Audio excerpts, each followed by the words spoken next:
बिस्मिल्लाहिर्रहमानिर्रहीम। अस्सलाम वालेकुम। दोस्तों, पाकिस्तान में स्कोप ऑफ लॉ क्या है और लॉ करने के बाद कौन कौन सी अपॉर्चुनिटीज़ हैं, कौन कौन सी जॉब्स हैं जो आप हासिल कर सकते हैं। बहुत से स्टूडेंट्स एलएलबी में एडमिशन लेने से पहले उनके जहन में यही सवाल होता है कि एलएलबी करने के बाद कौन सी जॉब्स हासिल कर सकते हैं, एक वकील तो बनना है। तो आज मैं आपको बताने की कोशिश करूँगा जितनी मैंने इन्फॉर्मेशन कलेक्ट की है उसके बिना पे जो मैं आपको बताने जा रहा हूँ। एलएलबी के बाद आपको कौन सी अपॉर्चुनिटीज़ हैं। दोस्तों, एलएलबी में कंपटीशन बहुत कम है और अपॉर्चुनिटीज़ बहुत ज़्यादा है। तो मैं आपको 5 बेनिफिट्स ऑफ एलएलबी आपको बताने जा रहा हूँ। पहला, जॉब स्कोप क्या है एलएलबी में। दूसरा, फाइनेंशियल स्टेबिलिटी आपकी रहेगी या नहीं रहेगी। तीसरा, आप अपने आप में कौन सी क्वालिटीज़ डेवलप कर सकते हैं। और एलएलबी में अर्निंग स्कोप क्या है और एलएलबी करने के बाद आपकी सोशल स्टेटस क्या रहेगी। अब पहला है जॉब स्कोप। दोस्तों, जैसे एमबीबीएस करने के बाद डॉक्टर अपना खुद का बिजनेस शुरू कर सकता है, वैसे ही एलएलबी करने के बाद जो वकील है वो खुद का जो है चैम्बर खोल सकता है और वो अपना खुद का काम कर सकता है। मेजर जॉब स्कोप जो एलएलबी करने के बाद आप गवर्नमेंट लॉयर बन सकते हैं। ठीक है, सरकारी लॉयर में आपका बहुत फ़ायदा ये है कि ये एक सुकून की जॉब होती है जिसमें आपको खुद को इन्वेस्टिगेशन भी नहीं करनी पड़ती। सारी इन्वेस्टिगेशन पुलिस खुद करके आपके पास एक इन्वेस्टिगेशन वाला डॉक्यूमेंट पेश करती है जो आपको कोर्ट के सामने पेश करना पड़ता है। उसके बाद आप किसी भी प्राइवेट कंपनी के लॉयर बन सकते हैं। जैसे कि बड़ी बड़ी कंपनियां होती हैं, जैसे लेज हो गई, पेप्सी हो गई, उनके लॉयर्स बन सकते हैं। जो भी बड़ी कंपनी है उसके आप प्राइवेट लॉयर बन सकते हैं। उसके बाद आप जज बन सकते हैं जुडिशल सर्विस में, और जज बनने के लिए एलएलबी की डिग्री बहुत ज़रूरी है। एलएलबी के सिवा वो आप टेस्ट नहीं दे सकते हैं।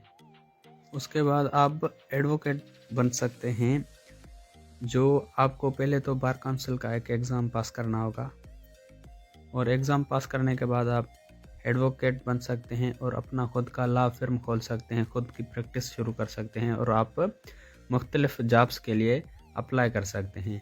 अब एडवोकेट के जो अर्निंग सोर्सेज होते हैं वो 3 होते हैं। जैसे पहला सोर्स है कि आप एक सरकारी जॉब हासिल कर सकते हैं। उसके बाद आप प्रैक्टिसिंग फर्म खोल सकते हैं और साथ साथ आप बिजनेस भी कर सकते हैं। अब जॉब में आप एडवोकेट बन सकते हैं या जज बन सकते हैं। इसमें आप जो है एक लिमिटेड जो आपकी सैलरी होगी वो ही हासिल कर सकते हैं। ठीक है। और प्रैक्टिसिंग फर्म में आप अनलिमिटेड कमा सकते हैं। जैसे कि टॉप 10 एडवोकेट्स आ गए, टॉप 20 एडवोकेट्स में आप आ सकते हैं और आप साथ साथ बिजनेस भी कर सकते हैं।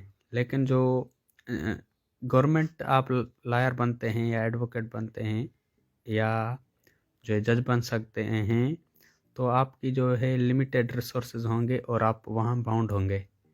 लेकिन प्रैक्टिसिंग फर्म में आप जो है आज़ाद होंगे, कहीं भी आप अपना केस लड़ सकते हैं।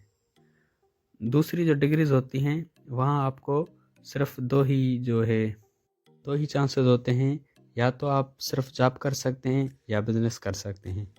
उसके बाद आता है क्वालिटी डेवलपमेंट, जिसमें आप अपनी कम्युनिकेशन स्किल्स भी डेवलप कर सकते हैं और लीडरशिप स्किल्स भी। एलएलबी करने के दौरान आपको लॉ तो पढ़ाया ही जाता है और साथ ही साथ आपको ये भी बताया जाता है कि कैसे आप कोर्ट में अपने क्लाइंट को डिफेंस कर सकते हैं। और ये प्रैक्टिस करते करते आपकी कम्युनिकेशन स्किल्स भी डेवलप होती हैं और लीडरशिप स्किल्स भी डेवलप होती हैं। उसके बाद है सोशल स्टेटस एंड रिस्पेक्ट। सिर्फ एलएलबी करने से ही आपकी सोशल स्टेटस डेवलप नहीं होती, आपको बार काउंसिल में मेंबरशिप लेनी पड़ती है, तब जाके आप एडवोकेट कहला सकते हैं। और इसमें आप अपना लॉ फर्म भी खोल सकते हैं और उसमें आप जॉब्स भी दे सकते हैं। तो ये भी एक किस्म का बिजनेस भी हो गया। उसके बाद आता है बिजनेस स्किल्स। LLB करने के बाद आपको अपने राइट्स का पता होता है। जो आप भले ही वकील ना बने, लेकिन आप अगर कोई बिजनेस स्टार्ट करते हैं तो आपको कानून की बारीकियां पता होती हैं, अपने राइट्स पता होते हैं, तो उस बिजनेस में सक्सेसफुल होने के चांसेस बहुत ज़्यादा होते हैं। Kindly subscribe my YouTube channel Law Student and press the bell icon and share with your friends also. And you can follow me on other social media platforms. Link in description or you can search them.